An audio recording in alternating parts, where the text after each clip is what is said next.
Young Michael Faraday hated his job. He was uneducated, the son of a blacksmith.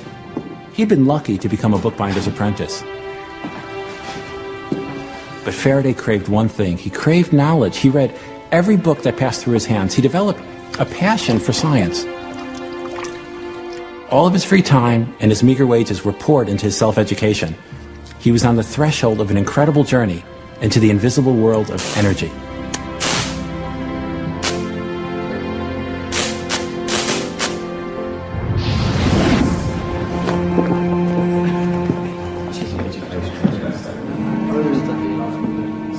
أثار فاراداي إعجاب أحد زبائن سيده وكوفئ ببطاقة غيرت مجرى حياته. Can I pass, please? Can I pass? Some of us are trying to improve ourselves. If people will let us. Of course, pass, pass. This way to a better life.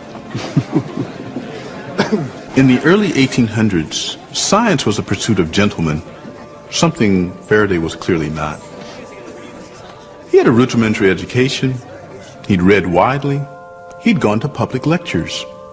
But in 1812 he was given tickets to hear Sir Humphrey Davy, the most prominent chemist of the age.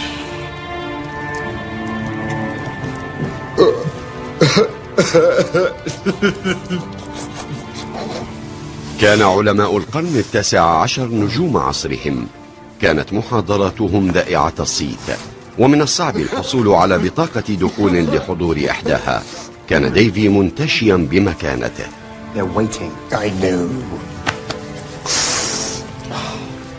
وكان متابعا دقيقا لآخر مكتشفات أكسيد النيتروجين أو الغاز المثير للضحك. كان يقول إن فيه كل خواص الكحول من دون آثاره السلبية. Electricity, ladies and gentlemen. A mysterious force that can unravel the confusing mixture of intermingled substances that surround us and produce pure elements. Davy was an absolutely first-rate scientist. However, many will come to say that his greatest discovery is Michael Faraday. Metals unknown, that is, until I isolated potassium from molten potash and sodium, as I showed you last time, from common salt. That same magical لم يكن فاراداي من النبلاء، لكنه ما كان ليسمح للحواجز الطبقية أن تقف دون تحقيق طموحاته العلمية.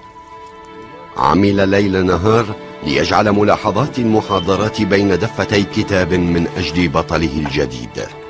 Lord, help me to think only of others, to be of use to mankind. Help me be part of the great circle that is your work and love. Lord, I am your servant.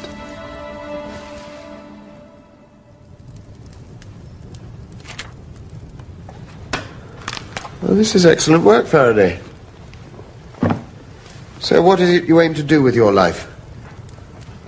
My desire, sir, is to escape from trade, which I find vicious and selfish, and to become a servant of science, which I imagine makes its pursuers amiable and liberal. Really? Well, I shall leave it to the experience of a few years to set you right on that score. Look, I haven't anything at the moment. I'll send a note if anything comes up.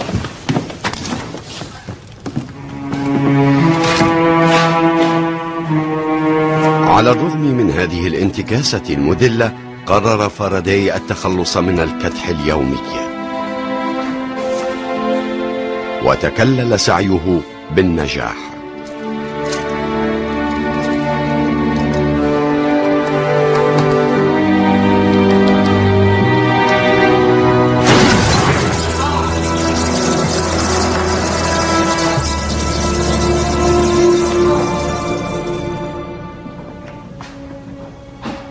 New man, meet Mr. Michael Faraday. He's going to be my helper while I recover.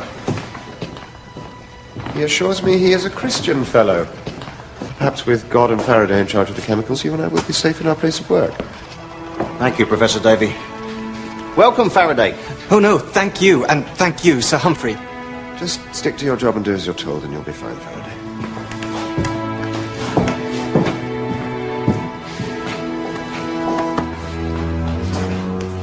أصبح فاراداي مساعدا مخبريا يهضم بشغف كل معلومة يتلقفها من ديفي.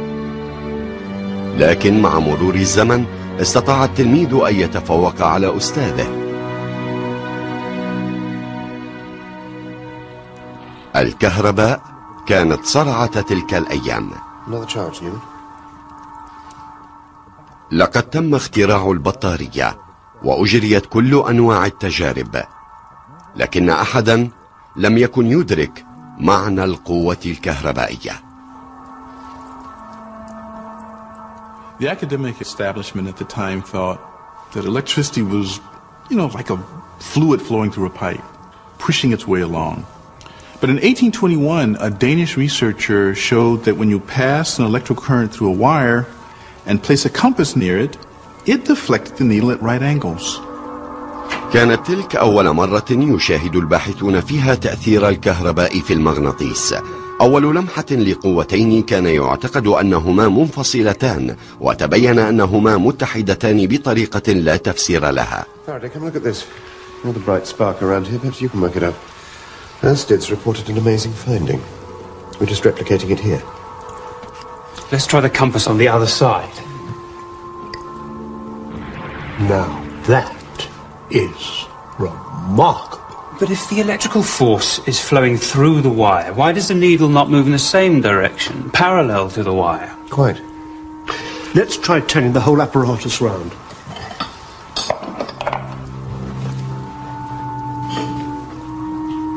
Again, Newman. So, the electrical force goes this way. The compass points that way. How can one affect the other? Perhaps the electricity is throwing out some invisible force as it moves along. What? Perhaps some sort of electrical force is emanating outwards from the wire. Oh, my dear boy, let me tell you that at the University of Cambridge, electricity flows through a wire, not sideways to it. Well, that may be what they teach at Cambridge, but it doesn't explain what's happening before our eyes. No, let's just get on. Let's swap the compass to below the wire. لماذا انحرفت البوصلة نحو القوائم اليمينية؟ لماذا أثرت الكهرباء في البوصلة أصلا؟ هذا ما أذهل ديفي والآخرين. As we celebrate the marriage of Michael and Sarah. بالنسبة إلى فاراداي قضت المشكلة مضجعه، كأنها إلهام من الله. كانت المشكلة بالنسبة إليه طريقة لفهم معجزات الله. There was a small, almost persecuted group in London called the Sandemanians. They were religious, not really a sect. They were just a small subset, sort of like Quakers. Faraday was a member of that group. It was a very gentle, decent group. They believed that underneath the whole surface of reality, everything was created by God in a unified way, that if you opened up one little part of it, you could see how everything was connected.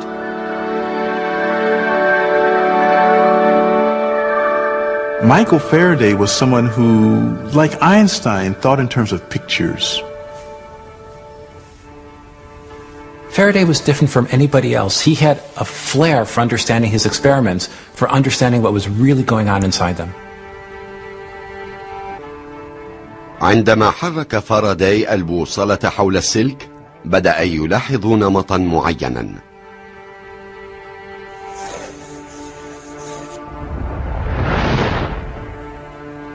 What everyone else at the time had been taught was that forces travel in straight lines. Faraday was different. Faraday imagined that invisible lines of force flowed around an electric wire. And then he imagined that a magnet had similar lines emerging from it, and that those lines would get caught up in this flow. It was a bit like a flag in a wind. لكن قفزة فاراداي الكبرى كانت في قلب التجربة رأسا على عقب. فبدلا من أن يحرك السلك المكهرب إبرة البوصلة، تساءل إن كان في وسع المغناطيس الساكن تحريك السلك. I've never seen you like this, Faraday. You look like a happy child. I'm shaking, Newman. Underneath, I'm shaking.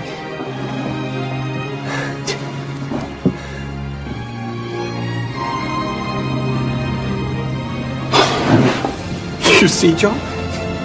You see? Yes.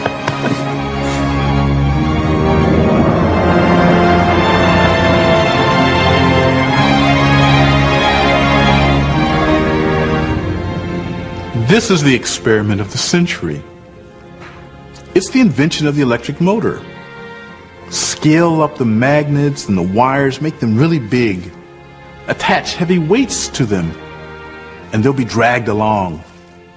But almost more importantly, he's inventing a new kind of physics here. مع أنه لم يدرك الأمر في البداية، فإن فاراداي عرض مبدأ التقويس، وهو تحول المواد الكيميائية في البطارية إلى كهرباء في السلك، التي اتحدت مع المغناطيس لتنتج الحركة. وخلف كل هذه القوى كانت هناك الطاقة العادية.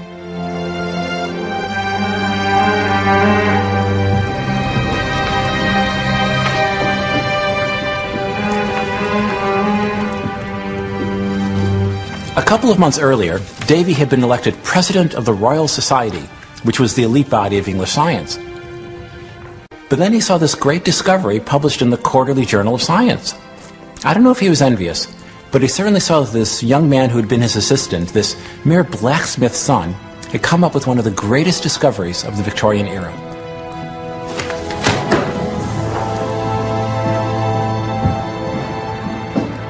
Davy accuses Faraday of plagiarizing similar work from another eminent British scientist, William Wollaston. So, Faraday, what does Wollaston make of all this?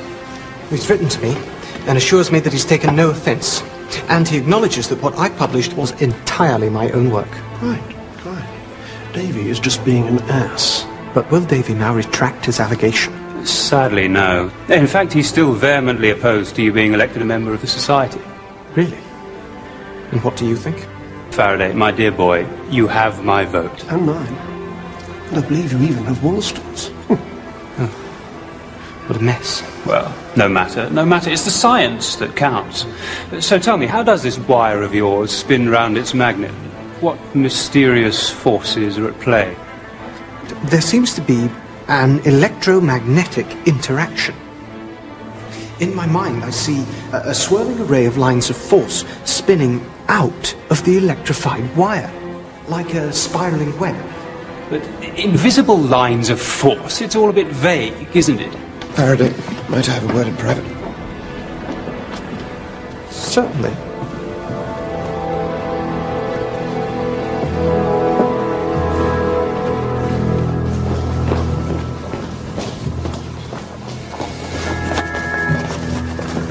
Listen, Faraday, let's stop this nonsense. I want you to take down your ballot paper from the notice board. Sir Humphrey, I see no reason to take it down. My friends have proposed me. It is they who put the paper up. I will not take it down. Good day.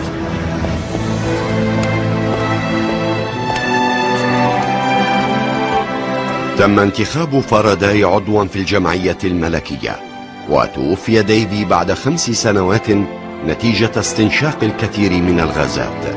ومع مرور الزمن أدت بحوث فاراداي حول القوى غير المرئية إلى فهم جديد للطاقة. أطلق ما يسميه أينشتاين الثورة الكبرى.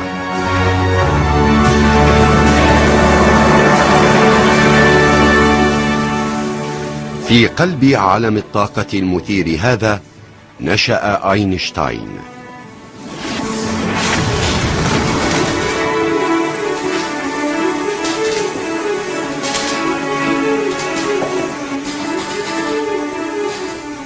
My father and uncle wanted to make their fortune by bringing electric light to the streets of Germany. From an early age, I loved to look at machines, understand how things work.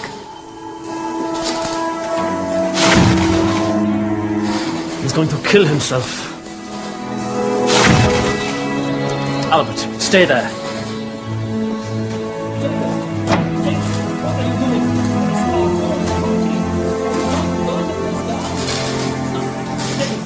I experienced a miracle when my father showed me a compass. I trembled and grew cold. there had to be something behind objects that lay deeply hidden.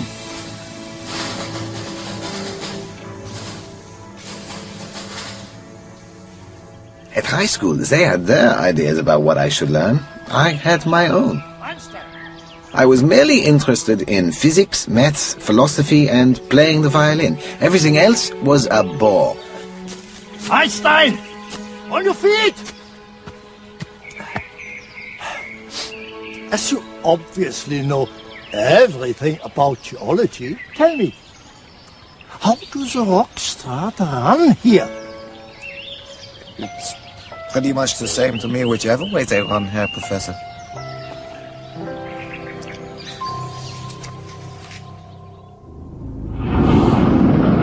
حاول أساتذة أينشتاين أن يدخلوا في رأسه كما حصل مع فاراداي أن الطاقة يمكن أن تتحول من شكل إلى آخر. كانوا يعتقدون أيضا أن كل أشكال الطاقة قد تم اكتشافها. كان أينشتاين يحاول إثبات الخطأ الذي تسببوا به. سيكتشف أن خزانا هائلا جديدا من الطاقة مخفي في مكان لم يخطر في بال أحد من العلماء، عميقا في قلب المادة.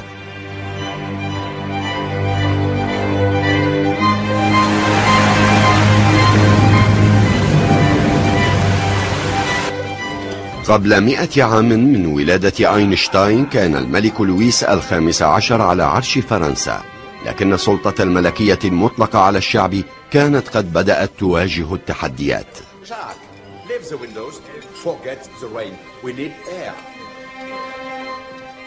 الثورة الفرنسية كانت على الأبواب. This was the era of enlightenment, when intellectuals believed very firmly that the way forward lay in science. And they felt that one of the first tasks that lay ahead of them was to rationalize and to classify every single kind of matter so they could see how it all interacted together. قرر أنطوان لافوازييه الشاب الأرستقراطي الثري أن ينكب على هذه المهمة لمعرفة ما إذا كانت هناك صلة جوهرية بين جميع الأشياء وعناصر الحياة اليومية في العالم. لكن ما ساعد لافوازييه كعالم هو اهتمامه الدقيق بالتفاصيل، وهو أيضا ما أدى إلى سقوطه. Monsieur Lavoisier, you are, if my eyes do not deceive me, consuming only milk this evening.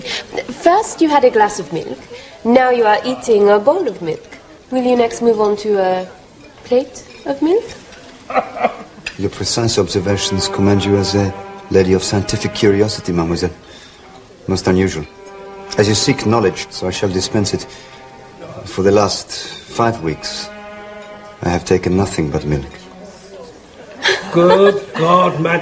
I would rather die than fast on milk for 5 weeks. Are you in the grip of some horrendous ailment? On the contrary, I am investigating the effects of diet on health. Monsieur, with the greatest of respect to a member of the Royal Academy of Sciences, your gut must think your throat has been slit.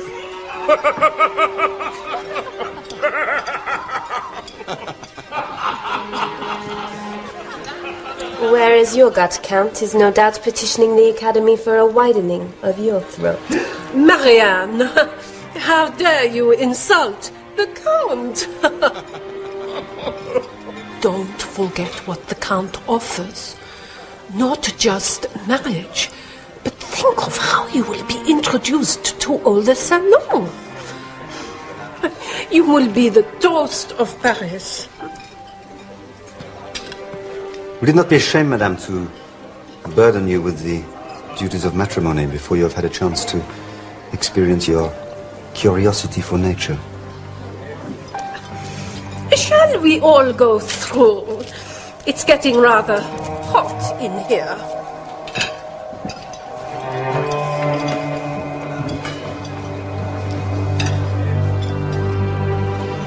Do you really plan to marry the Amara? Yes, I plan, but it is not mine. Then I must contrive to save you.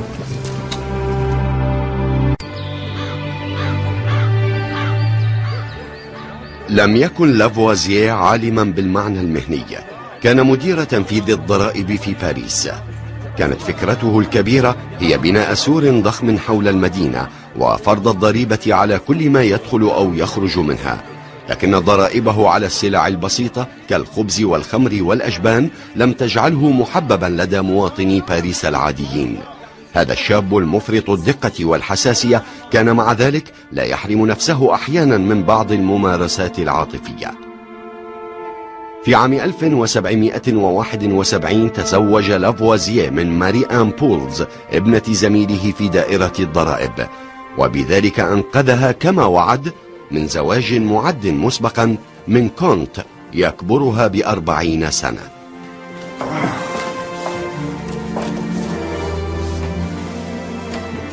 Allow me to show you something.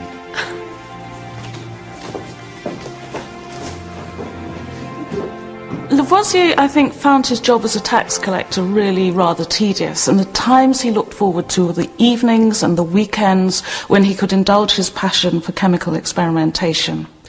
And he called those times his jours de bonheur, his days of happiness. Madame.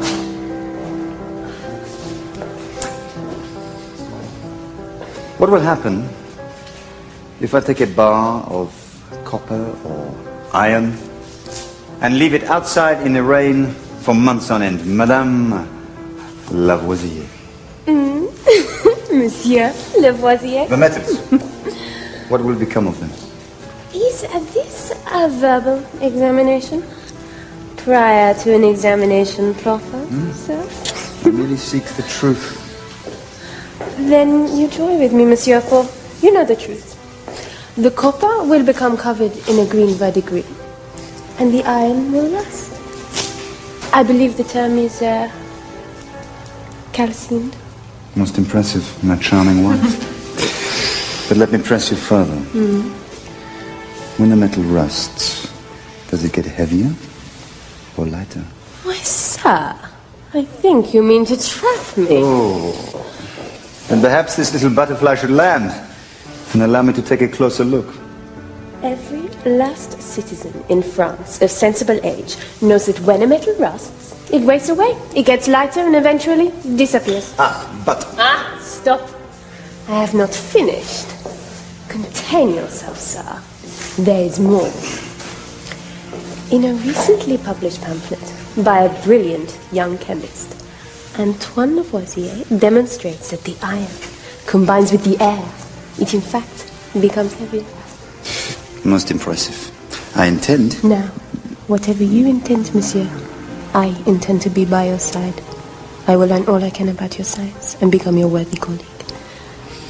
Then let me show you how the iron combines with the air to form such a delicate union. Tomorrow, monsieur. Tomorrow.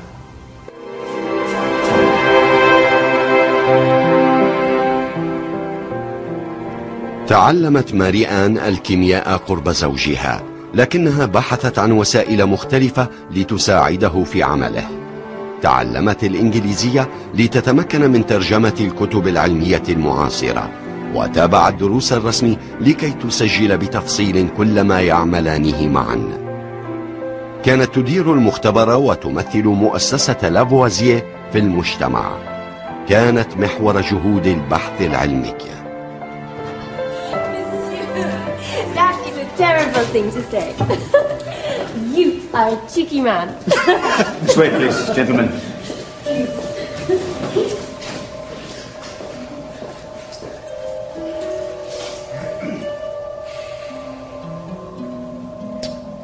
Monsieur, it is my great ambition to demonstrate that nature is a closed system.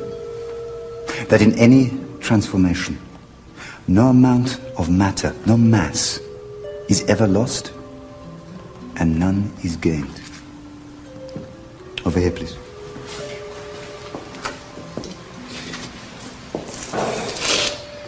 This precise amount of water is heated to steam. This steam is brought into contact with a red-hot iron barrel embedded in the coals. From this end, we cool the steam. But interestingly, we collect less water than we started with. So clearly, we lose a certain amount of water. However, we also collect a gas. And the weight of the iron barrel increases. Now, when we combine these two increases, the new weight of the iron barrel and the gas we have collected, they are exactly equal to the weight of the lost water. Ah, but is it atmospheric air, Monsieur Lavoisier? No. No, because I am measuring it to the very last grain. I can see that it is lighter than the air around us. And, moreover, it is flammable. Voila.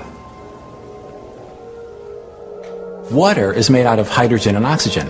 So what he had done is get the oxygen to stick to the inside of a red-hot iron rifle barrel. He was basically just making rust, which is oxygen and iron, but he was making the rust really quickly. Now that left the hydrogen, what he called combustible air, and that was just floating around as a gas. No mass had been lost, it had merely been transformed. And now he wanted to transform it all back into water.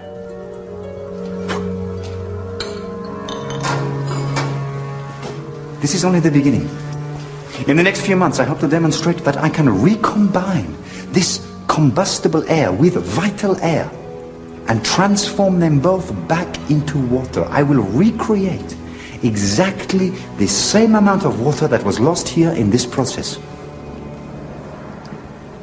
It is my hope to complete the cycle, water into gas, into water, and not a drop lost. For a long time, Lavoisier had suspected that the exact amount of matter, the mass, involved in any transformation was always conserved.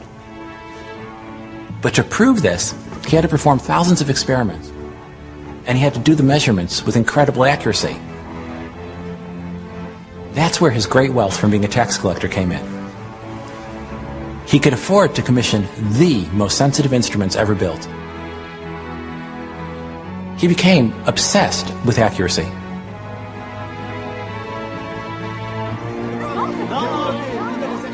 لكن وسائل لافوازيه الصارمة في دقتها بدأت أيضا تثير غضب الباريسيين الجائعين المتذمرين.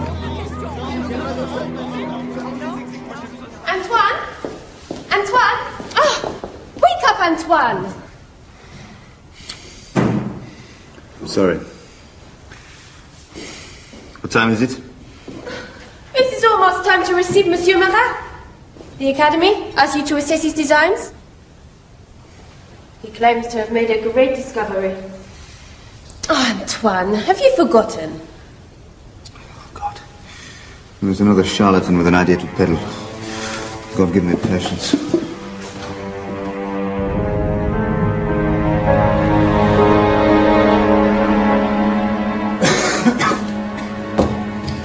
Monsieur Marat. Monsieur, I have invented a device which projects an image of the substance of fire onto a screen. You see? When a lantern is shone through a flame, we see a shimmering pattern above the flame. My device renders the substance of fire visible. Have you collected it, this substance of fire? Have you trapped it and measured it? No, but one can see it. I'm sorry, in the absence of exact measurements, of precise observations, without rigorous reasoning, one can only be engaging in conjecture, so this is not science. I am not given to conjecture, monsieur. Really? No. If you will excuse me, I am extremely busy today, but thank you. Thank you.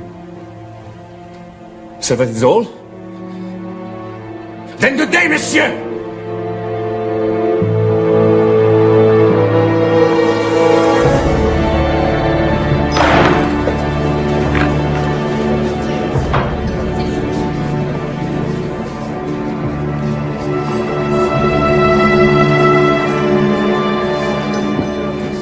Well, let me guess, Marat.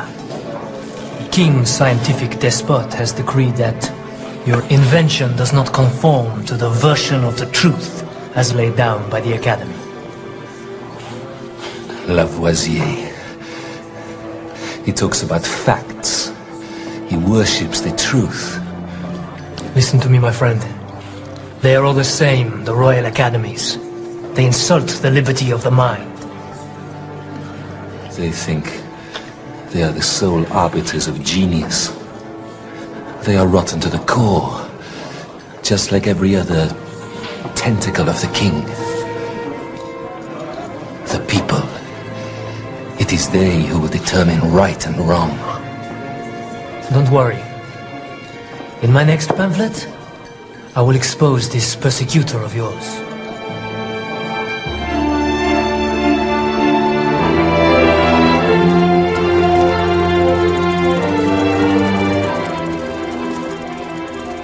طوال سنوات قامت جماعة لافوازييه بحرق وقص وصهر وغلي كل مادة في المتناول. بيّنوا أنه إذا كان المرء دقيقا في جمع كل الأبخرة والسوائل والذرور الناتجة عن عمليات التحويل فسيجد أن الكتلة لا تنقص. السوائل قد تتحول إلى غازات، والمعادن قد تصدأ، والخشب قد يصبح رمادا ودخانا، لكن المادة تلك الذرات الدقيقة التي تتشكل منها كل عناصر المادة لا تتبدد أبدا. وقد توج هذا الاكتشاف باستخدامهم المميز للكهرباء الساكنة لإعادة تركيب الأكسجين والهيدروجين كماء.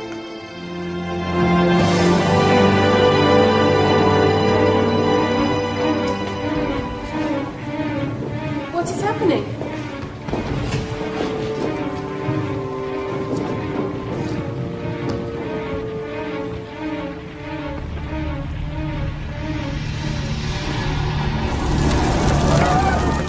عندما انفجرت الثورة الفرنسية تم إعدام العائلة الملكية ورموز الطبقة الأرستقراطية بالمقصلة. To the French revolutionaries of 1790, Lavoisier meant one thing and one thing only. He was the despised tax collector who built that wall around Paris. وظيفة لافوازييه كجامع ضرائب سلطت الشكوك حوله. لقد أدانه جان بول مارات العالم الفاشل الذي تحول إلى صحفي راديكالي.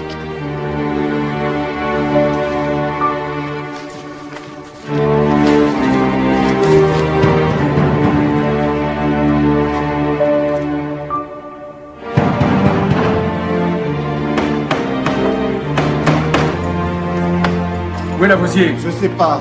Lavoisier! Lavoisier!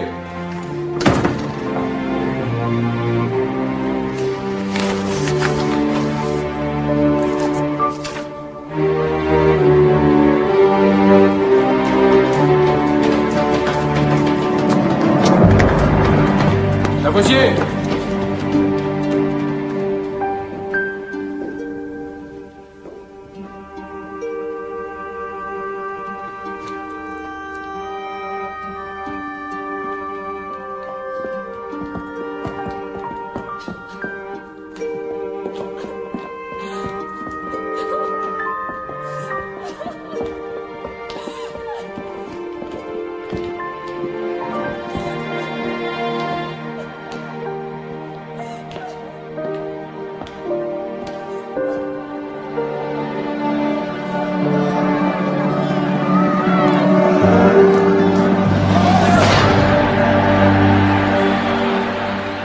What Lavoisier did is absolutely central to science and especially T equals MC squared. Because what he said is if you take a bunch of matter, you can break it apart, you can recombine it, you can do anything to it, and the stuff of the matter won't go away. If the mob burned Paris to the ground, utterly razed it, shattered the bricks into rubble and dust, and burned the buildings into ashes and smoke, turns out if you put a huge dome over Paris and weighed all the smoke and all the ashes and all the rubble, it would add up to the exact same weight as the original city and the air around it before. Nothing disappears.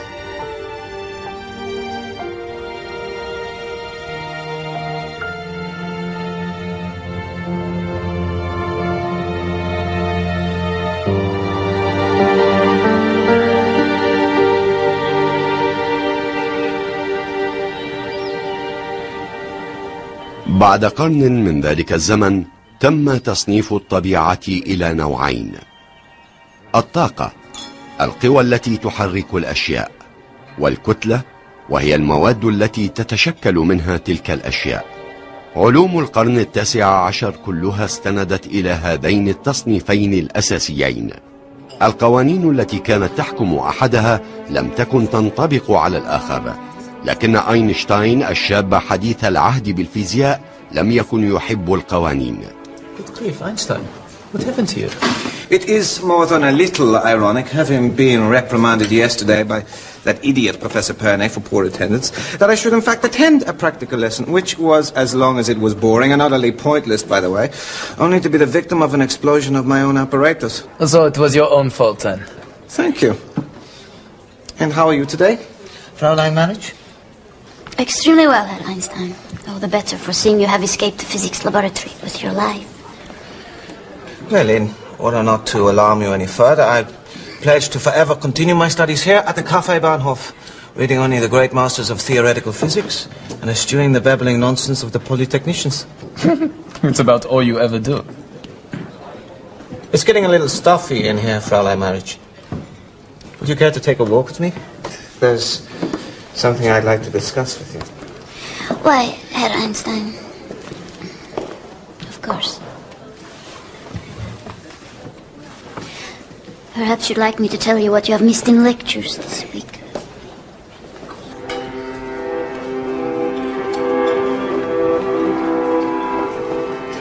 Einstein wasn't exactly a model student. He excelled in certain subjects, especially physics and math, but he wasn't very diligent in a lot of his other classes. He was undoubtedly very questioning, which seems to have annoyed most of his professors throughout his life. He would pursue his fascinations with just incredible determination. We know from his letters that Einstein, even from the age of 16, was literally obsessed with the nature of light.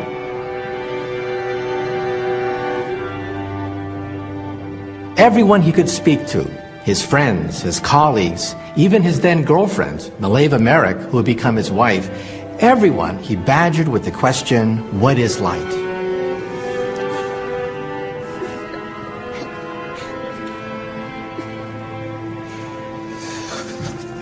What would I see if I rode on a beam of light? What? A beam of light? By what method do you propose to ride on this beam of light? As a method is not important. Let us just imagine we two are young, radical, bohemian experimenters, hand in hand on a journey to the outer reaches of the universe, and we are riding on the front of a wave of light. I really don't know what you are suggesting, Herr Einstein. Do you wish to hold my hand or ridicule me? Ridicule you? No, never. I merely want you to help me to understand. What would we see, do you think, if we were together and we sped up and up until we caught up to the front of a beam of light?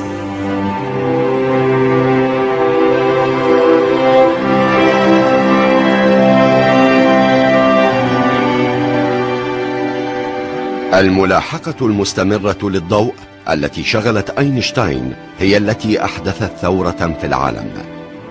بالضوء أعاد تركيب النظرة إلى الكون وعثر على العلاقة التي تربط بين الطاقة والكتلة.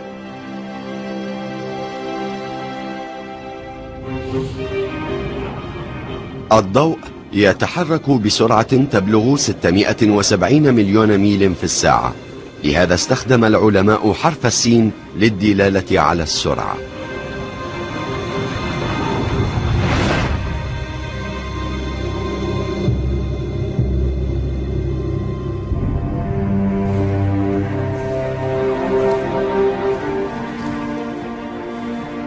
قبل حلول القرن التاسع عشر بفترة غير قليلة استطاع العلماء رصد سرعة الضوء، لكن أحدا لم يكن يفهم ماهيته. في إنجلترا استطاع رجل أشرنا إليه سابقا تقديم تخمين مدروس. بعد وفاة السير هامفري ديفي أصبح مايكل فاراداي البروفيسور فاراداي أحد أهم الذين أجروا التجارب في العالم.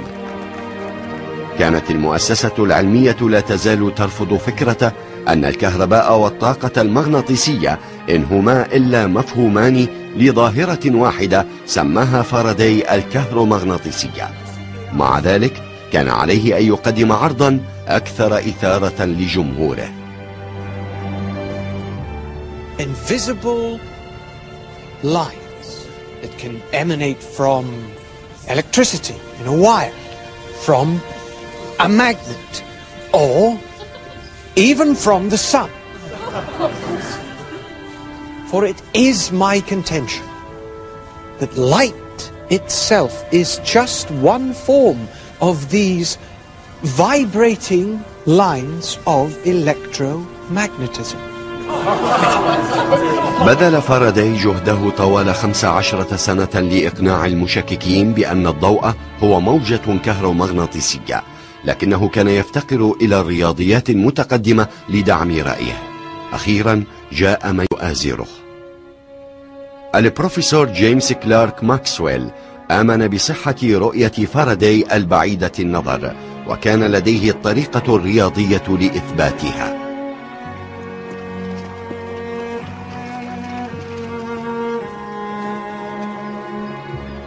وهكذا أصبح ماكسويل والعجوز فاراداي صديقين حميمين.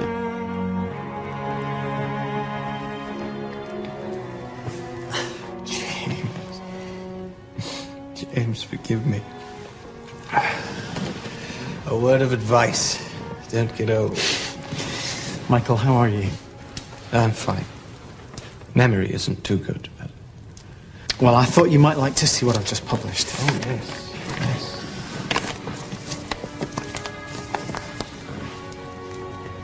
Splendid.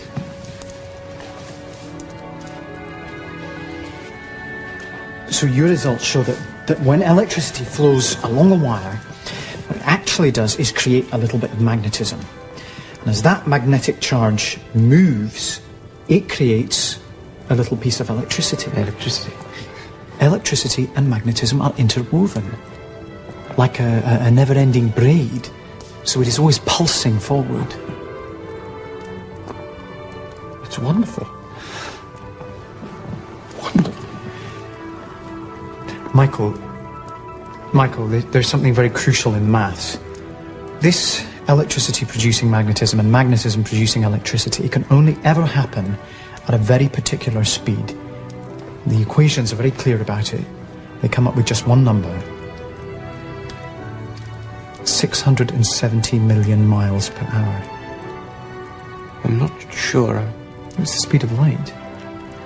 That is the speed of light.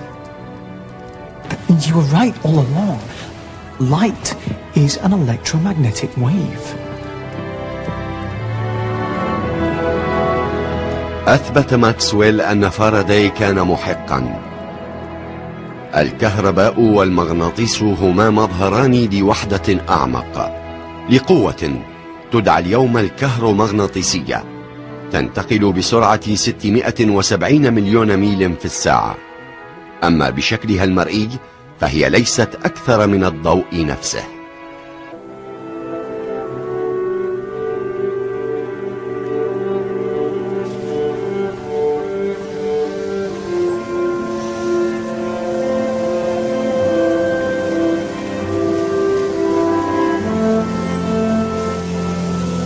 She's very pretty.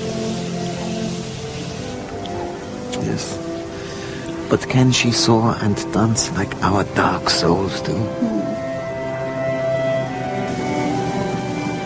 Maxwell's equations contained an incredible prediction. They said you could never catch up to a beam of light. Even if you were traveling at 670 million miles an hour, you would still see light squiggle away from you at 670 million miles an hour. Do you see how she stares at that wave? Yes. You see how for her it is static? Yes. She and the wave are traveling at the same speed. We see the wave moving through the water, but relative to her, it just sits there. So is light like that? Common sense would say that if you caught up to a light beam, there would be a wave of light just sitting there. Maybe it would be shimmering, a bit of electricity and a bit of magnetism. So, if she was traveling alongside the light wave, it wouldn't be moving. It would be static. But Maxwell says you can't have static light. Maybe Maxwell is wrong. Maybe if you catch up to light, it is static, Albert, like a wave next to a boat.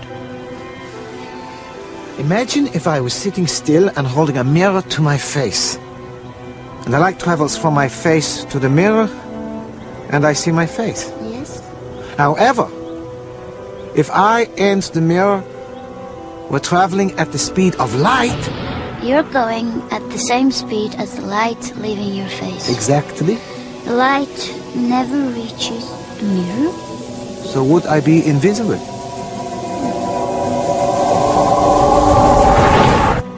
That doesn't make sense.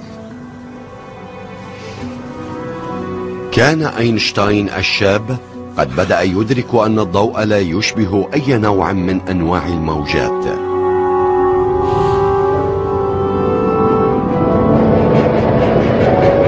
كان على وشك دخول عالم تتداخل فيه الطاقة والكتلة وسرعة الضوء بطريقة لم تخطر في بال أحد.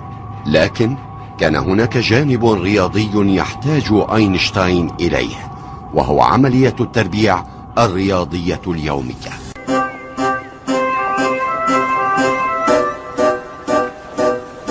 قبل الثورة الفرنسية بزمن طويل لم يكن العلماء يعرفون كيف يقيسون الحركة. كانت المعادلات التي تشرح حركة الأشياء واصطدامها بدائية.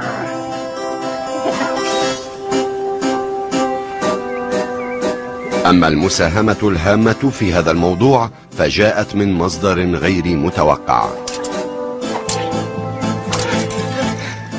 أعرفكم بالأرستقراطية، ابنة أحد رجال حاشية الملك لويس الرابع عشر، إيميلي دو شاتلي.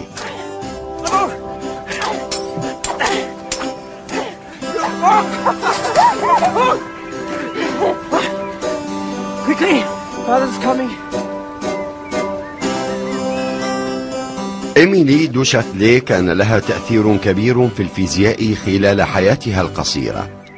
تلك المرأة التي لم يسمع بها أهل زمنها نشرت عددا من البحوث العلمية، من بينها ترجمة مؤلف إسحاق نيوتن المبادئ، وهو أعظم بحث حول الحركة كتب يوما. ما زالت ترجمتها نصا نموذجيا في فرنسا حتى هذا اليوم.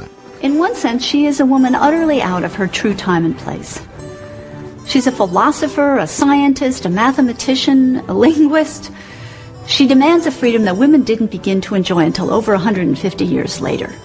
A freedom to study science, to write about it, and to be published. تزوجت إيميلي في 19 من عمرها من جنرال في الجيش الفرنسي، وأنجبت 3 أطفال. كانت تدير منزلا متطلبا وتعتني باهتماماتها العلمية. كانت في 23 عندما اكتشفت الرياضيات المتقدمة. كانت تحضر دروسا عند أبرز علماء الرياضيات في ذلك الوقت، وهو بيير دو موبرتوي. كان خبيرا بنيوتن، وكانت هي التلميذة الصغيرة الشغوفة. لكنه سرعان ما انطلق في رحلة استكشاف قطبية. بعد ذلك تعلقت إيميلي بفولتير، أبرز شعراء فرنسا. ولأنه كان ناقدا حادا للملك والكنيسة الكاثوليكية، أدخل إلى السجن مرتين، ثم نفي إلى إنجلترا حيث سحر بأفكار نيوتن. وعندما رجع إلى فرنسا عاود الإساءة إلى الملك، لكن إيميلي أخفته في بيتها الريفي. بعيدا عن باريس، حولت إيميلي وفولتير قصرها إلى مكان للعلم والثقافة مع مسرح صغير، وكل ذلك بمباركة وتشجيع زوجها. There's a great deal of myth surrounding Du Châtelet and her love life, and most of it is very exaggerated. But her husband did accept Voltaire into his household, and he often went to Paris on behalf of Voltaire. He went to his publisher to plead Voltaire's case, to keep Voltaire out of jail. And it is also true that Émilie du Châtelet did have several affairs of a fleeting nature. Bravo, bravo! She created an institution to rival that of France's Royal Academy of Sciences. Many of the great philosophers, poets, and scientists of the day visited. Oh, monsieur, you are young. I hope that soon you will judge me for my own merits, or lack of them. But do not look upon me as an appendage to this great general, or that renowned scholar. I am in my own right a whole person, responsible to myself alone for all that I am, all that I say, all that I do. لقد تعلمت إيميلي من الرجال النوابغ حولها، لكنها سرعان ما أبدعت أفكارها الخاصة بها. أثارت ذعر معلميها عندما تجرأت على الإشارة إلى وجود عيب في تفكير السير إسحاق نيوتن. أكد نيوتن أن طاقة الأشياء أو القوة التي تجعلها تتصادم يمكن حسابها ببساطة من خلال ضرب كتلتها بتسارعها. ومن خلال المراسلة مع علماء ألمان تعرفت إيميلي إلى رأي آخر، رأي غوتفريد لايبنيز، الذي قال إن للأشياء نوعا من الروح الداخلية، الطاقة الذاتية، سماها فيس فيفا، وهي كلمة لاتينية تعني القوة الحية. كان الكثيرون يستخفون بآرائه، لكنه كان مقتنعا أن طاقة الجسم مكونة من كتلته ضرب مربع سرعته. Taking the square of something is an ancient procedure. If you say a garden is 4 square, you mean that it might be built up by 4 slabs along one edge and 4 along the other. So the total number of paving slabs is 4 times 4, 16. If the garden is 8 square, 8 by 8, well, 8 squared is 64. It'll have 64 slabs in it. This huge multiplication, this building up by squares, is something you find in nature all the time. Emily, you are being absurd. Why ascribe to an object a vague and immeasurable force like vis viva? It is a return to the old ways.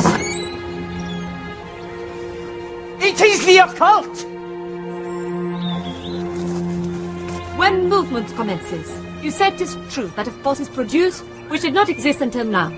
Think of our bodies. To have free will, we must be free to initiate motion. So all Leibniz is asking is, where does all this force come from? In your case, my dear, the force, I am sure, is primeval. Oh, you're infuriating. You hide behind wit and sarcasm. You only think you understand Newton. You're incapable of understanding Leibniz. You're provocateur. Everything you do is about something else and makes trouble for you. Criticize this, denounce that. Are you capable of discovering something of your own?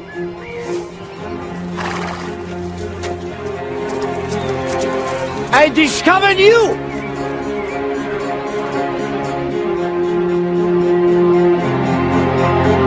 على الرغم من التأييد الواسع لنيوتن، فإن قناعة إيميلي دو شاتلي لم تتزعزع.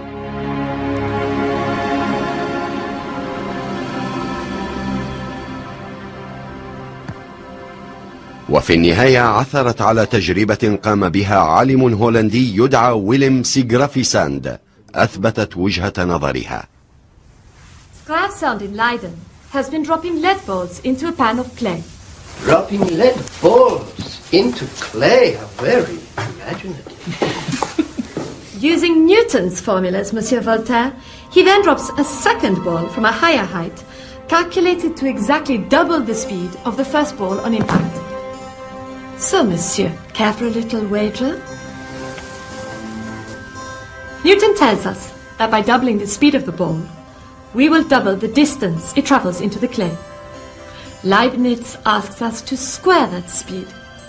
If he is correct, the ball will travel not 2, but 4 times as far. So, who is correct? Monsieur, I feel Mr. Newton's reputation dwindling ever so slightly. Oh, mon père, do not succumb to her. There is no earthly reason to ascribe hidden forces to this Dutchman's lead balls. Well, the ball travels 4 times further. Turns out, Leibniz is the one who is right. It's the best way to express the energy of a moving object. If you drive a car at 20 miles an hour, takes a certain distance to stop if you slam on the brakes. If you're going 3 times as fast, you're going 60 miles an hour, it won't take you 3 times as long to stop. It'll take you 9 times as long to stop. Oh, well, it does seem worth consideration. Perhaps we might look over his calculations. I have already checked his figures. I am sure Leibniz is correct on this point. I intend to include a section on this matter in my book. Really? Do be careful, madame. Do you think the Academy is ready for such an opinion? Quite. We really should be careful. We? I see no reason to delay. There is no right time for the truth. Émilie du Châtelet published her Institutions of Physics in 1740, and it provoked great controversy.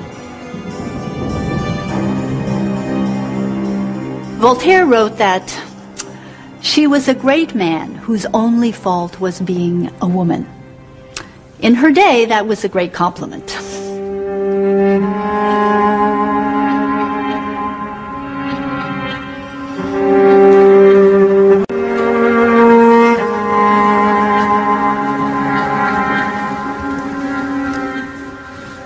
I am with child.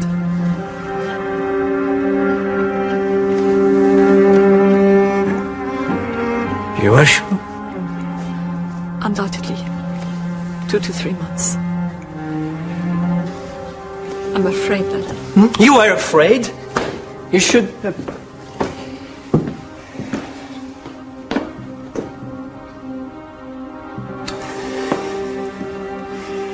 Well, this child is obviously not mine. Nor is it your husband's.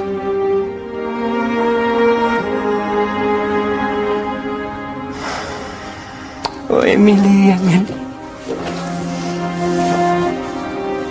Émilie du Châtelet knew that in the 18th century, for a woman to become pregnant at the age of 43 was really very dangerous. And all the while she was pregnant, she had terrible premonitions about what was going to happen. كانت إيميلي طوال حياتها تحاول تجاوز الحدود المفروضة على بنات جنسها. في النهاية، بعد زواجها من جندي شاب وبعد 6 أيام من ولادة طفلها الرابع، أصيبت بانسداد وعاء دموي وتوفيت.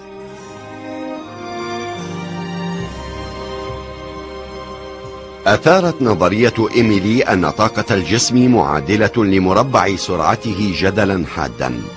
لم يتم قبول فكرتها إلا بعد 100 عام من وفاتها، وذلك عندما جاء أينشتاين واستخدم هذه الفكرة الملهمة لجمع الطاقة والكتلة مع الضوء.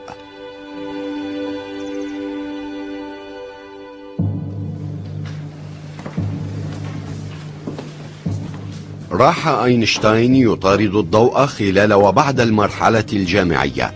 لسوء الحظ كان يضايق أساتذته إلى حد أنهم جميعا رفضوا إعطاءه تزكيات. لقد قبل بوظيفة قليلة الأجر في مكتب تسجيل براءات الاختراع السويسري. تزوج ميليفا وأنجب منها طفلا، وكافحت العائلة الصغيرة، لكن ذلك كله لم يضايق ألبرت. Einstein, I see you are busy, as usual. Look, Einstein.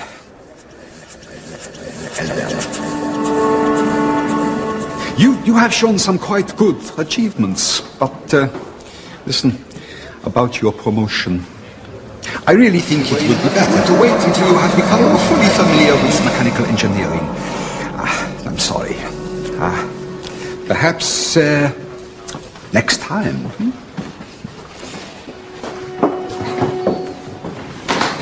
But I wanted to hire a maid so I can get back and finish my degree. Now I will never pass my dissertation. Oh, come, my pretty little duck. All will be fine. You'll see. How will it be fine, Albert? Do I have to just wait another year until you are promoted? Come on. Oh, there we are.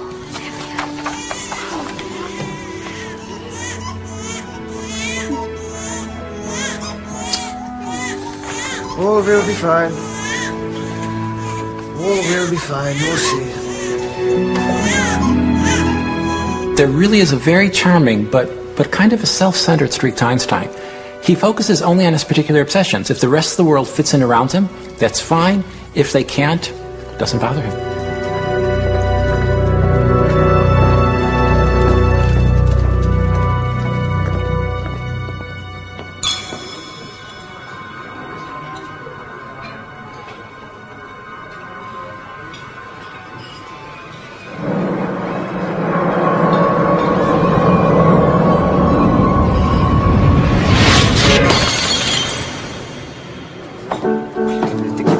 And he's going to come and tell us.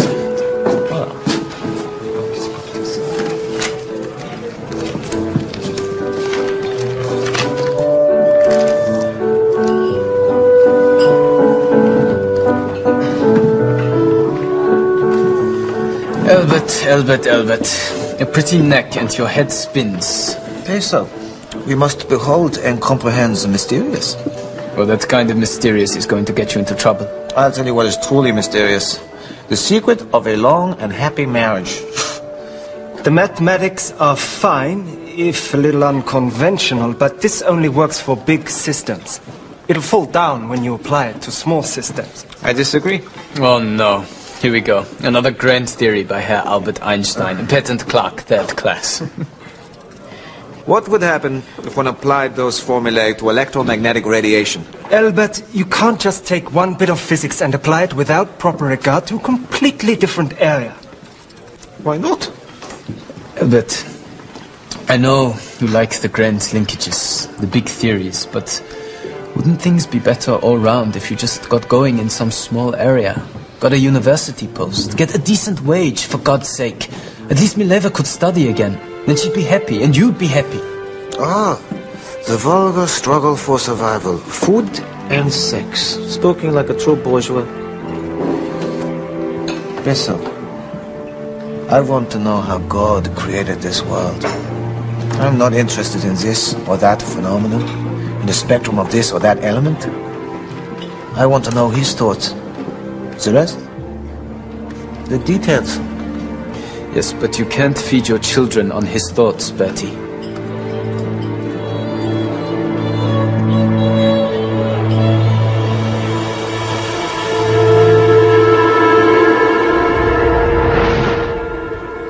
So it turns out Einstein was going for a walk with his very close friend, Michel Besso. They'd studied physics together and talked about physics and philosophy for years and years. They were very close.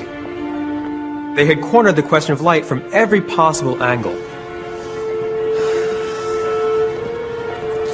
See this clock over here? بينما كان أينشتاين وبيسو يتساءلان كم يستغرق الضوء ليصل إليهما من ساعات بمختلف المسافات، لمعت في رأس أينشتاين رؤية هامة.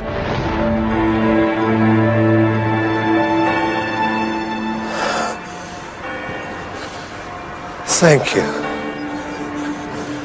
Thank you. I have completely solved the problem. Albert!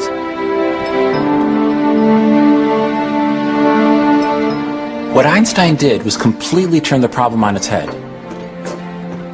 Other scientists had found it impossible to accept Maxwell's idea that light would always move away from you at 670 million miles an hour, even if you too were traveling really fast. But Einstein just accepted that as a fact. Light's speed never, ever changes. Then, what he did was bend everything we know about the universe to fit light's fixed speed. What he discovered was that to do that, you have to slow down time. His extraordinary insight is that time, as you approach the speed of light, time itself will slow down. It's a monumental shift in how we see the world.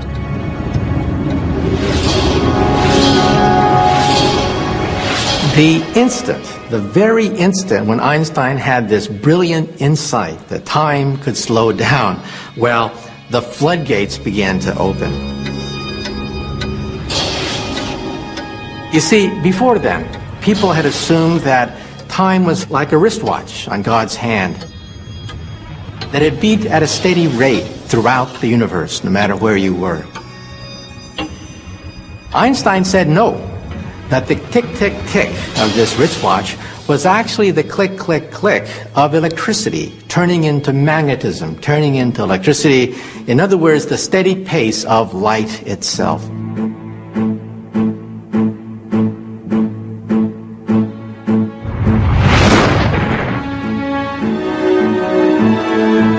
In 1905 was a miraculous year for Einstein and for physics. He had an unbelievable outpouring of creativity. It starts with his publication of a paper on how to work out the true size of atoms. 2 months later is the publication of his paper on the nature of light. That's what will earn him the Nobel Prize. The third paper, only a month later, is on how molecules move when heated, and that finally ends the debate on whether atoms really exist. The fourth paper is published at the end of this half-year period. In it, Einstein sets out his theory of light, time, and space. It was the theory of special relativity. That changed the way we see the world. في عالم أينشتاين الجديد الثابت الوحيد لم يكن الزمان ولا المكان بل الضوء.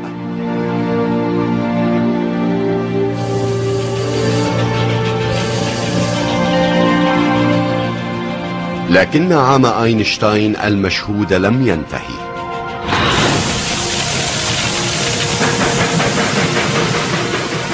في آخر بحث كبير نشره عام 1905 قدم أينشتاين وحدة أعمق. في أثناء حسابه لكل التعقيدات في نظريته لاحظ علاقة غريبة أخرى، علاقة بين الطاقة والكتلة والضوء.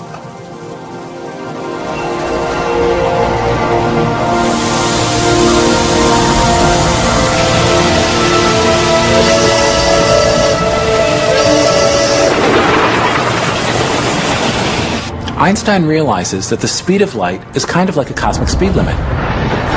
Nothing can go faster. So imagine we have a train charging along, and let's say it's getting up to the speed of light, and we're stuffing more and more energy in, trying to get it to go faster and faster. But it's still bumping up against the speed of light. So all this energy, where does it go? It has to go somewhere. Amazingly, it goes into the object's mass. From our point of view, the train actually gets heavier.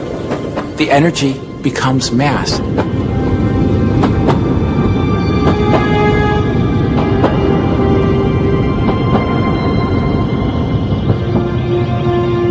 It's an incredible idea. Even Einstein is amazed by it. Look, I think I have found a connection between energy and mass, if I am right. Then energy and mass are not absolute. They are not distinct. They can be converted into one another. Energy can become mass, and mass can become energy. And not just energy equaling mass. Energy equals mass times the square of the speed of light. Would you like me to check your mathematics?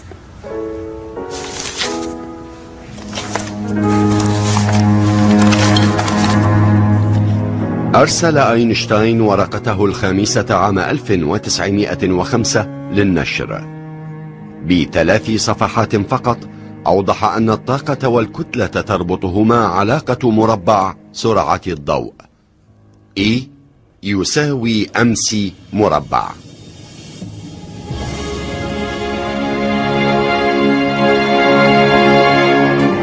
ب4 نقطات في سلم الطبيعة تمكن موظف براءة الاختراع هذا من تأليف لحن جديد كان حصيلة سنواته العشر في رحلته مع الضوء. Here we are for thousands of years thinking that over here is a world of objects, of matter, and over there is an entirely separate world of movement, of forces, of energy. And Einstein says, no, they're not separate. Energy can become mass, and crucially, mass can also become energy. There's a deep unity between energy, matter, and light. E equals mc squared. That equation shows that every piece of matter in our universe has stored within it a fantastic amount of energy. The speed of light, for example, is about 300 million meters per second. You multiply that by itself, and you get 90 quadrillion. So in other words, what is matter? In some sense, matter is nothing but the condensation of vast amounts of energy. So in other words, if you could somehow unlock all the energy stored within my pen, that would erupt with a force comparable to an atomic bomb.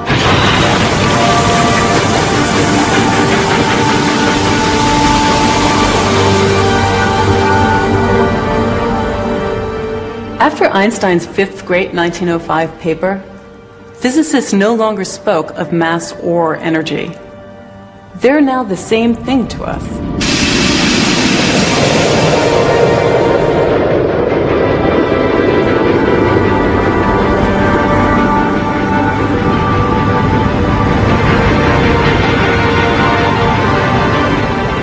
لعل أعظم سنة بالنسبة إلى العلوم الإنسانية قد انتهت إلى الصمت المطبق.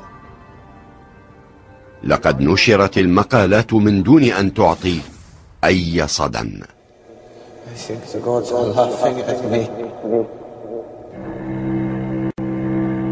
ثم بدأت الأمور تتحرك. رسالة هنا، ورقة هناك. طوال 4 سنوات راح أينشتاين يجيب على كل تساؤل بجدية وأمانة، محاولا شرح أفكاره الصعبة والمعقدة لعلماء الفيزياء. I love the idea that life just went on as normal. Here are these universe-changing papers circling around, and the world is struggling to come to terms with them. Einstein had a fan club of just one. Luckily, it happened to be the most important living physicist. Einstein. Max Planck has sent someone to see you. Max Planck? Yes, he has sent his assistant. He's here to see you.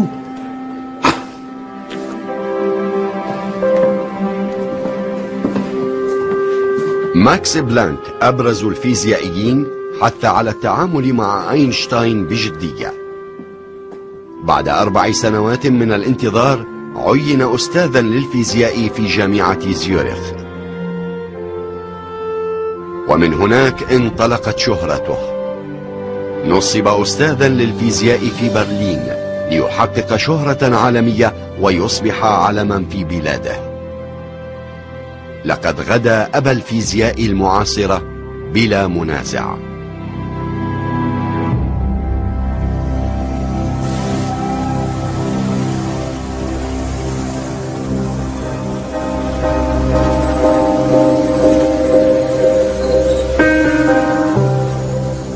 لكن نجاح أينشتاين أدى إلى فشل زواجه.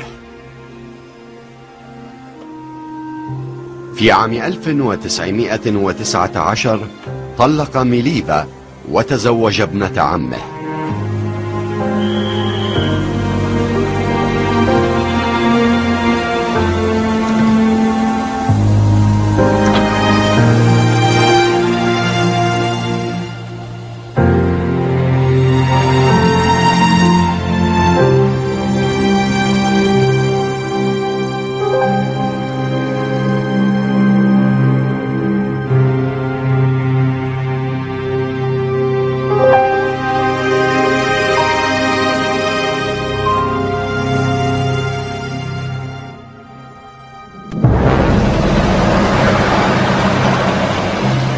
أصبحت معادلة الطاقة تساوي الكتلة ضرب مربع سرعة الضوء، الكأس المقدس للعلوم.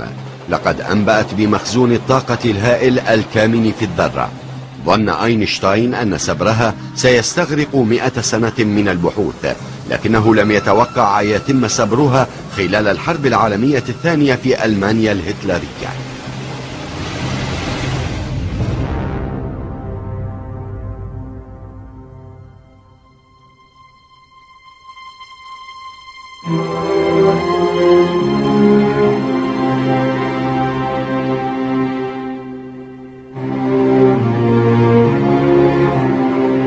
كانت ليزا مايتنر النمساوية ذات 28 ربيعا امرأة خجولة جدا، على الرغم من قلقها وصلت دكتورة الفيزياء الشابة إلى برلين وهي مصممة على الحصول على عمل في حقل النشاط الإشعاعي المثير. لكن لسوء الحظ لم تكن جامعات ألمانيا عام 1907 توظف النساء الخريجات. لكن ولحسن الحظ كان هناك من وقف إلى جانبها. Fräulein Meitner. Yes? Otto Hahn. I'm a researcher in the Chemistry Institute. Professor Planck suggested I... Herr Hahn, I have read your papers on thorium and on mesothorium, and Dr. Planck suggested that Yes, he suggested that I speak with you. I need someone to collaborate with. I think I could really help with the physical analysis. And the mathematics. Yes. And the mathematics. Studying radioactive atoms has become so much a collaboration between chemistry and physics these days. Yes. I'll ask Fischer for a laboratory then. Excellent. I'll speak to you soon. قامت ليزا مايتنر بأول خطوة في رحلة سوف تغير تاريخ العالم بالتأكيد. بالنسبة إليها سيكون طريقا مفروشا بالنجاح والشهرة، ولكن أيضا محفوفا بالخوف والخيانة.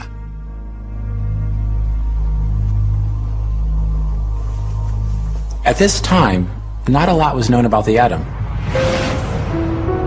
At first, people thought it was like a miniature solar system. There was a solid nucleus at the center, and electrons would spin around it, sort of like planets around our sun. A little later, some researchers proposed that the nucleus itself wasn't a solid chunk, but was made up of separate particles of protons and neutrons. But then, in what are called radioactive metals, things like radium and uranium, the nucleus itself seemed to be unstable, leaking out energy and particles. Perhaps this was an example of E = mc squared, the mass of a nucleus turning into energy.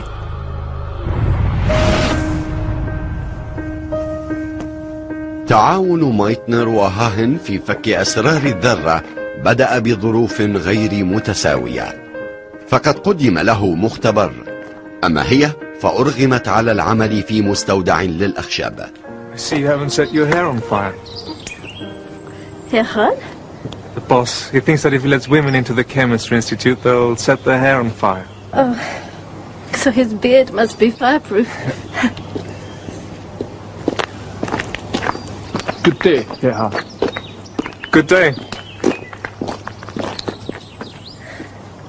You see, I am non-existent to this place. At least physicists recognize me for my abilities. Yes, where would we chemists be without the steadying hand of the physicists?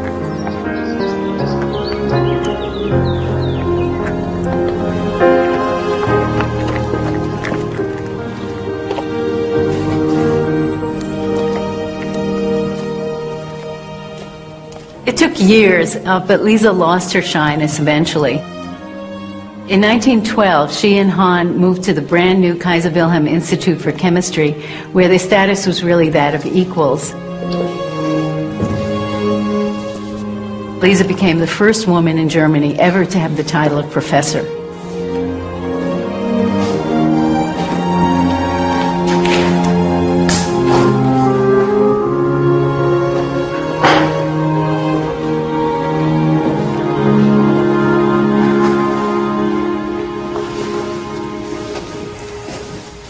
Lisa,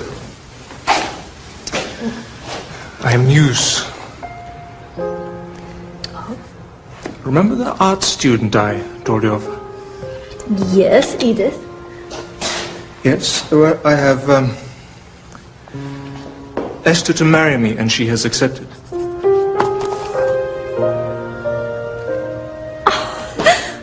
Oh, Dr. Hahn, congratulations. Yes, well, I wanted you to be the first to know. I'm very pleased for you. Very pleased.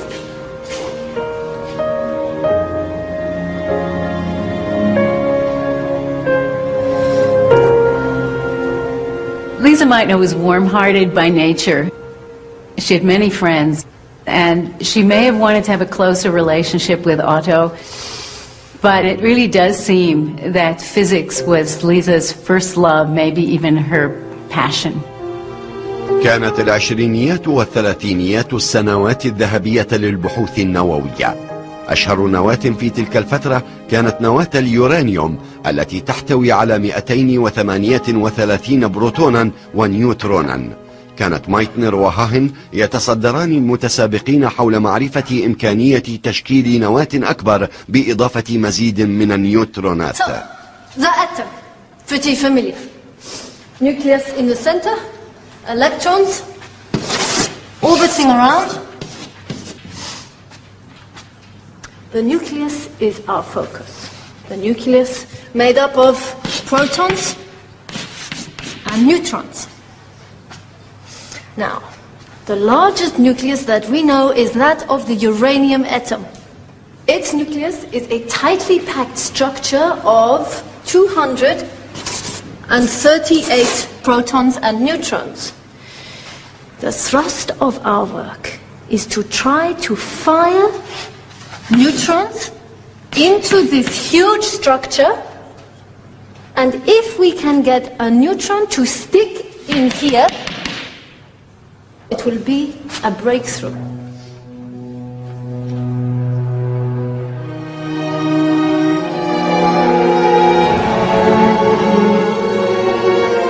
كانت مايتنر على وشك التوصل إلى اكتشاف كبير، لكن ألمانيا في الثلاثينيات كانت مكانا خطرا حتى على عالم من الدرجة الأولى.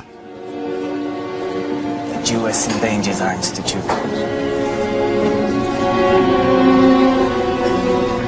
When the Nazis came to power, one of the first things they did was to drive out Jewish academics from the universities. Einstein was very prominent, and for that reason he was one of the first to go. He was hounded out of Germany in 1933. Lisa was not dismissed at that time. She was able to stay because she was Austrian. But in March 1938, Austria was annexed into Germany, and at that point her situation became untenable.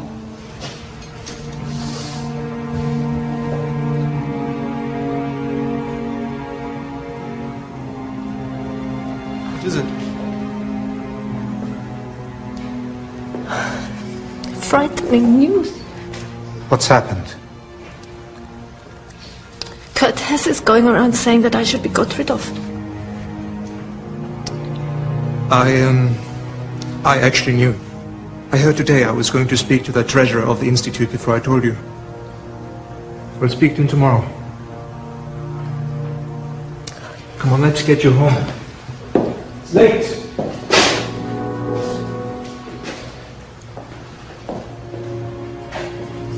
We'll finish up. كان الضغط على مايتنر لا يحتمل. هاهن الذي عرف بمعاداة الأفكار النازية بذل جهده لحمايتها من حيث المبدأ على الأقل. I need to talk to you about Lisa. Not now, I'm too busy. We have to protect her. How? What can we do? The situation is the way it is. Who knows what will happen next? She can't stay. It's just not tenable. But she hasn't got a visa or even a valid passport. And she may soon be forbidden to leave Germany. We can't harbor a Jew. If she stays, the regime will shut us all down.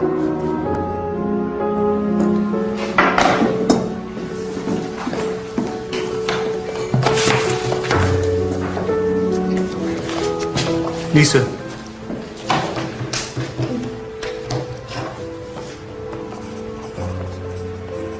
Orline demands that you leave. You can't throw her out. Orline says you should not come into the institute anymore. Well, I have to write up then. Thorium irradiation tomorrow, so I have to come in. You've given up.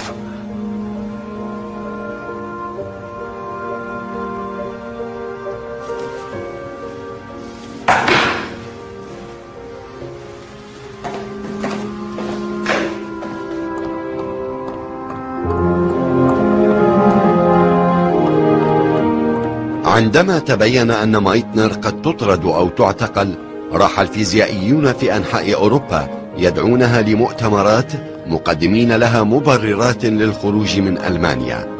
رفض النازيون السماح لها بالخروج.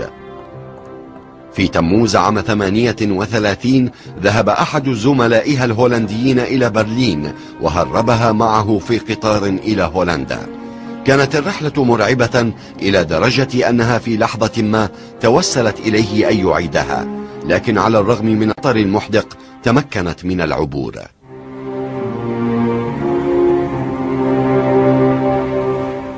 She had lost everything: her home, her position, her books, her salary, her pension, even her native language.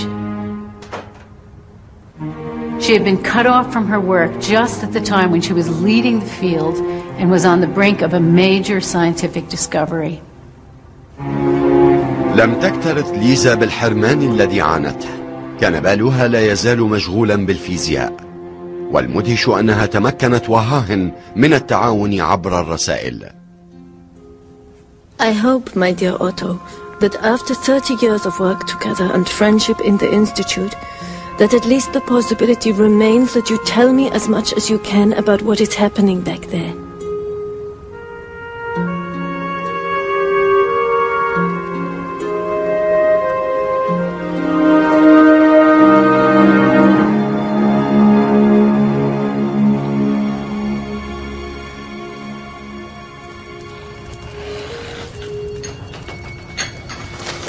Lisa was invited by an old student friend to spend Christmas on the west coast of Sweden. Her nephew, Otto Robert Frisch, who was also a physicist, came to join her there. Aunt? Aunt? Aunt? Lisa, how are you, my dear? Merry Christmas, Aunt. I need your help. Come on, let's go out. But I was hoping you'd help me. في برلين كان هاهن يحقق نتائج غريبة. لم يجد ما يؤكد الاعتقاد بأن قصف نواة اليورانيوم بالنيترونات يؤدي إلى زيادة حجمها. في الواقع بدت تجاربه وكأنها تلوثت بالراديوم، الذرة الأصغر حجما. كان بحاجة إلى خبرة مايتنر بالتحليل. وعن بعد شعرت مايتنر بأن شيئا مختلفا تماما يحدث في تجاربهما. Hahn and Strassman are getting some strange results with the uranium work. Really? A couple of months ago, Hahn told me that they were finding radium amongst the uranium products. We are looking for a much bigger element, and here we're finding something much smaller. I urged Hahn to check again. It couldn't be radium. And now he writes to me and tells me that it's not radium, it's barium. That's even smaller. Exactly. Hahn is sure that it's another error, but I don't know anymore. It is at least possible that barium is being produced. So Hahn still needs you to interpret the data. It is my work too, you know. Exactly. Well, I can't be there, can I? Come on, let's walk.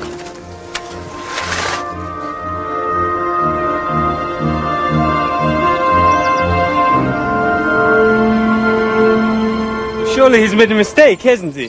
He hasn't done what you told him to. Oh, my darling Robert, he may not be a brilliant theorist, but he's too good a chemist to get this wrong.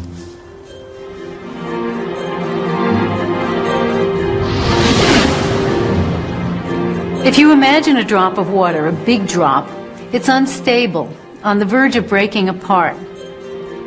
It turns out that a big nucleus like uranium is just like that. Now, for 4 years, Meitner and Hahn and all other physicists had thought that if you pump more neutrons into this nucleus, it'll just get bigger and heavier. But suddenly, Meitner and Frisch, out in the midday snow, realized this nucleus might just get so big that it would split in two.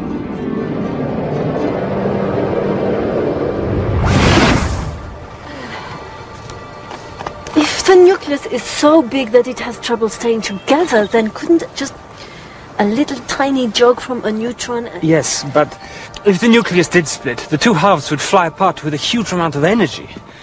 Where's that energy going to come from? How much energy? Well, we worked out that the mutual repulsion between two nuclei would generate about 200 million electron volts. But something has to supply that energy. Wait, let me do a packing friction calculation.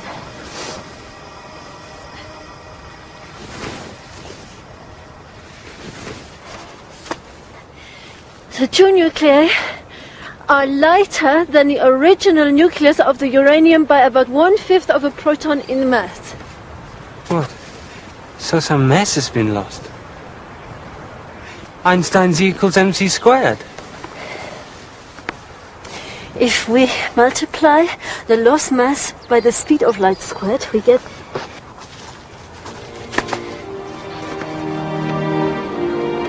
200 million electron volts. He split the atom. No. You've split the atom.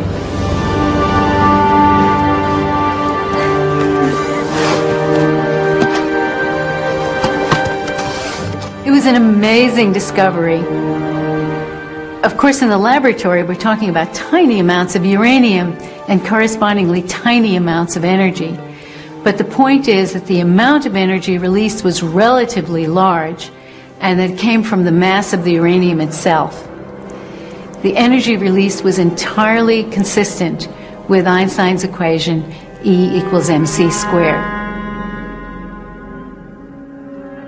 نشر فريش ومايتنر اكتشافهما الذي سمياه الانشطار النووي، لكن الخيانة كانت في انتظارهما، إذ تعرض أوتو هاهن لضغط من النظام النازي لاستثناء زميلته في البحث لعدم يقينهم من ولائها. وحده حصل على جائزة نوبل لعام 44 على الاكتشاف، ولم يكد يذكر دور مايتنر الهام في الكلمة التي ألقاها. وبعد الحرب زعم هاهن أنه هو وليس مايتنر من اكتشف الانشطار النووي. Now I want to write something personal, which disturbs me and which I ask you to read with more than 40-year friendship in mind and with the desire to understand me. I am now referred to as Hans' long-time co-worker. How would you feel if you were only characterized as the long-time co-worker of me? After the last 15 years, which I wouldn't wish on any good friend, shall my scientific past also be taken from me? Is that fair? And why is it happening?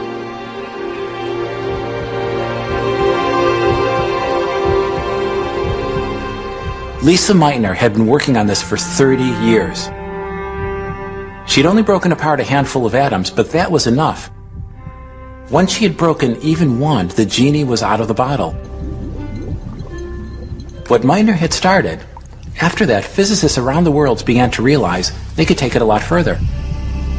في عام 42 بدأت الجهود تبذل لصنع القنبلة النووية. في أنحاء أمريكا كان يجري تركيب المنشآت تحت اسم سري هو مشروع مانهاتن. Meitner was asked to join the Manhattan Project, and she refused. She refused to have anything to do with the atomic bomb. But Robert Frisch was different. He was an important member of the team because he was convinced of the need to beat the Nazis in a nuclear arms race.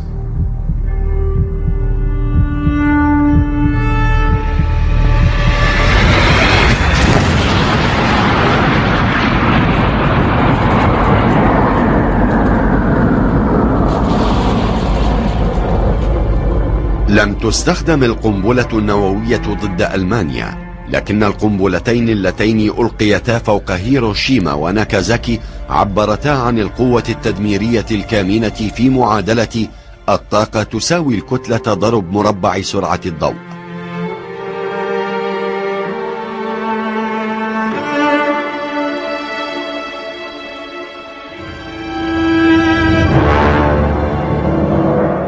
تم تحرير كميات هائلة من الطاقة على شكل إشعاع كهرومغناطيسي من بضعة كيلوغرامات من اليورانيوم والبلاتينيوم.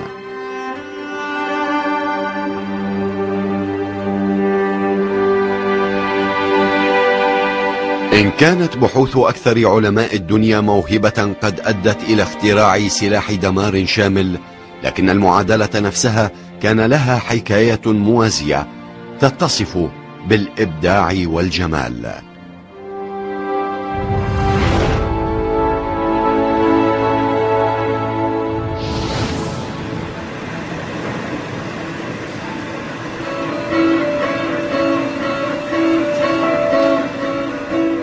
اليوم يحمل فيزيائيون شباب رسالة أينشتاين، ومنذ ولادتها يجري استخدام المعادلة الشهيرة للغوص في أعماق الزمن للإجابة عن أعظم الأسئلة: من أين أتينا؟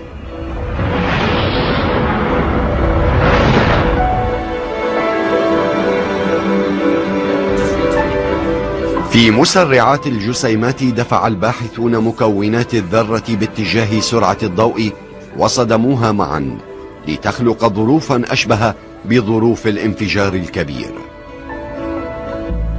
E equals mc squared actually tells us how the Big Bang itself happened.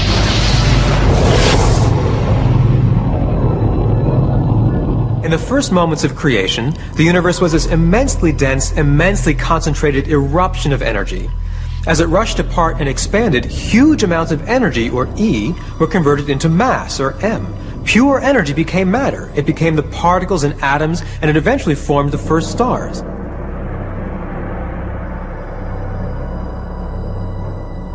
Our sun is a huge furnace floating in space, and it's powered by equals mc squared.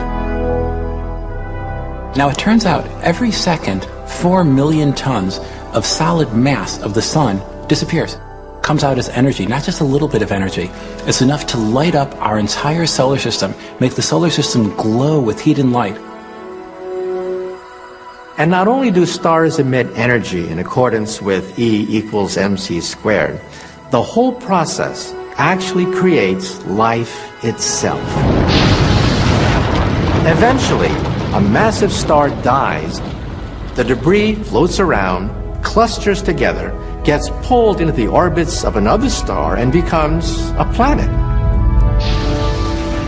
We humans and the Earth we stand on are made of stardust. We are a direct product of E equals mc squared. إن جيلا جديدا من الباحثين يبحث عن إجابات بالاستفادة من تجارب العلماء عبر العصور، باستخدامهم أدوات جديدة تبلغ سرعتها سرعة الضوء تقريبا. بات في وسعهم إثارة أسئلة لم يتسنى لأسلافهم حتى تخيلها.